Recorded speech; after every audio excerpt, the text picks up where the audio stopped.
Hi, this is Bob Cohen, again with Old Montana Wisdom, and today I thought we'd do something a little different.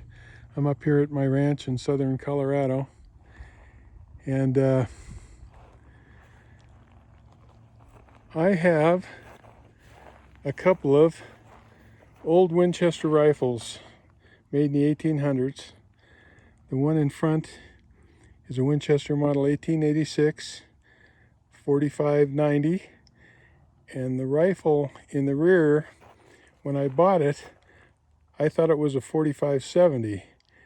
But it turns out it is a 4070, which is a rare caliber that Winchester made.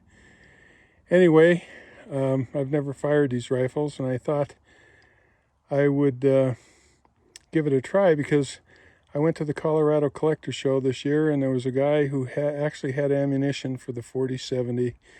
And another guy had ammunition, new reloads that he makes for the 4590. Anyway, both these are black powder rifles. On the 4590, I'm going to use a shell with a black powder substitute.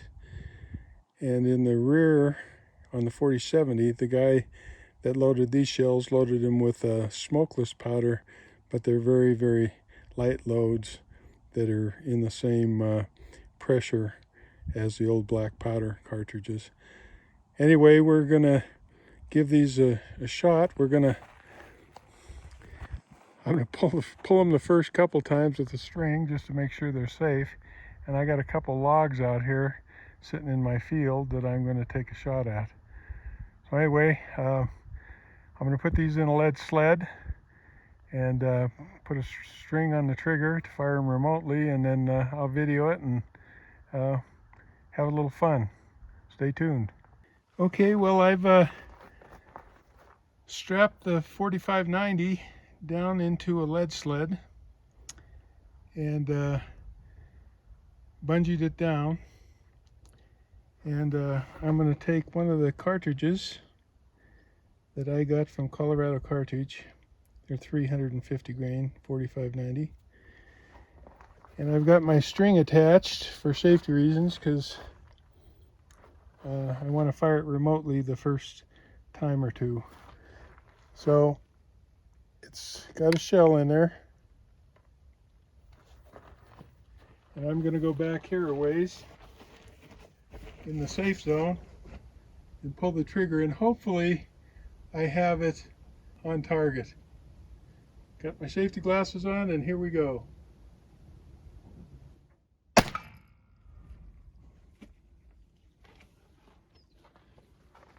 Well, that seemed to go pretty good, except I think I missed the target. Anyway, we'll stay tuned. We'll go take a look and readjust. So I actually hit the target. It was just a little bit high of the orange dot I put on that log, and it went clear through the log, and it must have hit a knot in the log because it made it go a little left after it exited the other side. Here's a shot fired casing from the gun. That seemed to go pretty good. It actually had a little bit more recoil than I thought it was going to have with this black powder substitute. But we're going to fire another of the Colorado custom cartridge rounds, and I got one loaded in there right now, and we're going to give it a whirl. So here goes round number 2.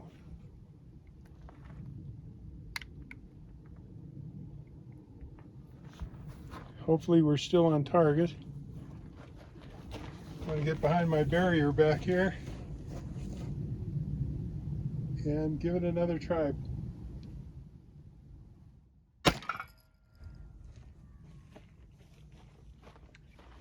Well, we definitely hit the target, and I'm going to go down and take a look and see if it went through.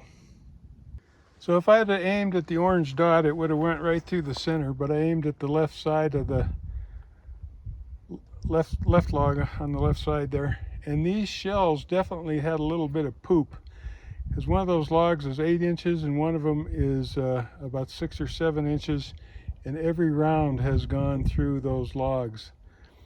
So I'm gonna switch gears again, and I got some load data for this gun using smokeless powder. It's an accurate 5744, and I guess a lot of people with these older guns use this powder.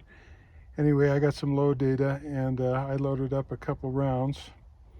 So I'm going to try some smokeless powder, although I got to tell you that the black powder substitute really does seem like it's got some oomph to it. So anyway, we're going to cock it again, get back. Here's the rounds I loaded.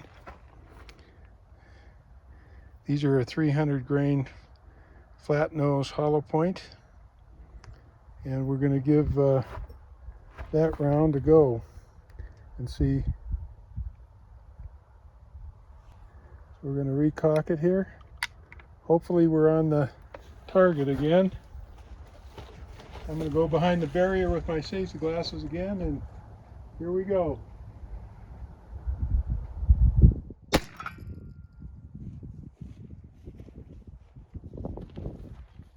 Well, that definitely seemed like it had some poop.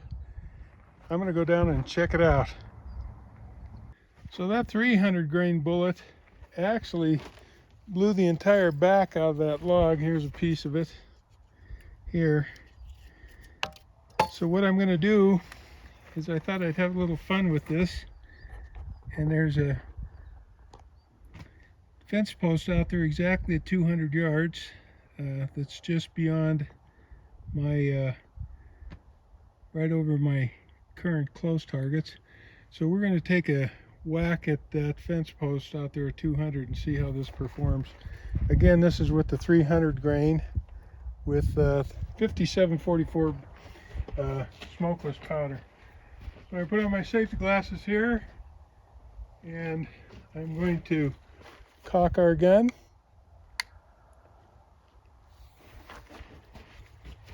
Again, get behind the barrier.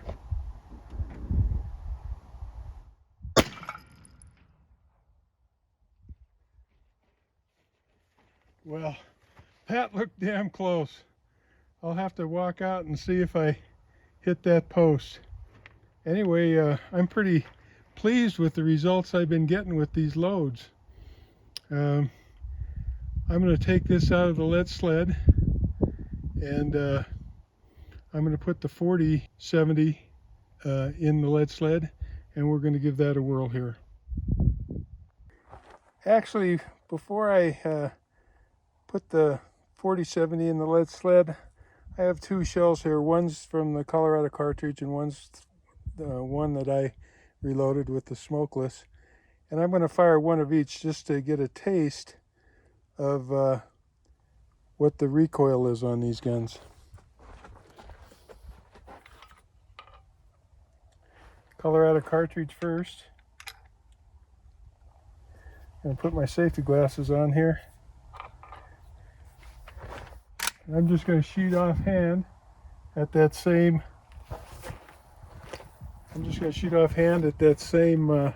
Fence post out there at about 200.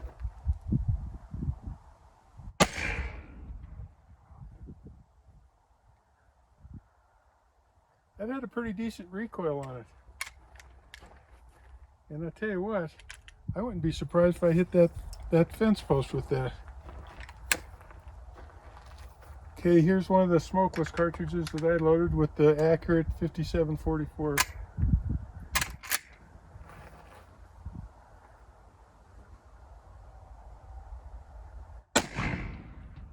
That was a little bit low. And I have to tell you that the smokeless cartridge did not have the recoil that the black powder substitute cartridge had, which surprises me. But I'm very pleased with this gun. Anyway, we're going to put the 4070 in the lead sled here and give it a try. Okay, we got the 4070 loaded into the lead sled. It's also a healthy cartridge. I think this is a 320 grain bullet in this one. But I have it strapped down to the lead sled. I am going to set the hammer here and get my string and go behind my barrier with my safety glasses. And I'm shooting at the closest logs. Actually, the orange dot on the log on the right, so we'll see how it goes.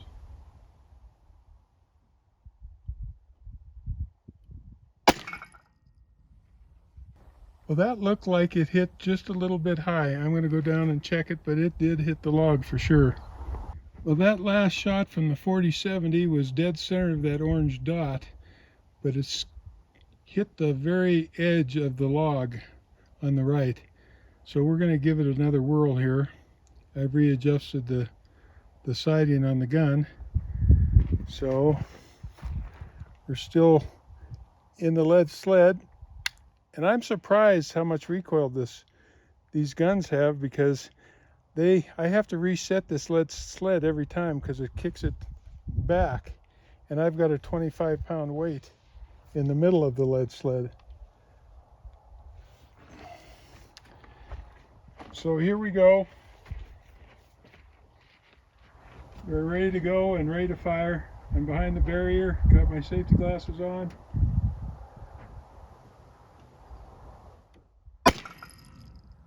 And I'm not sure, we might have missed it that time. I might have went right between them.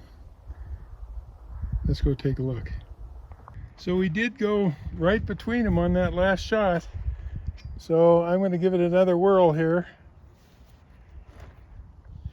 We're going to cock our gun, put our safety glasses on, go behind the barrier. Well, we got it that time.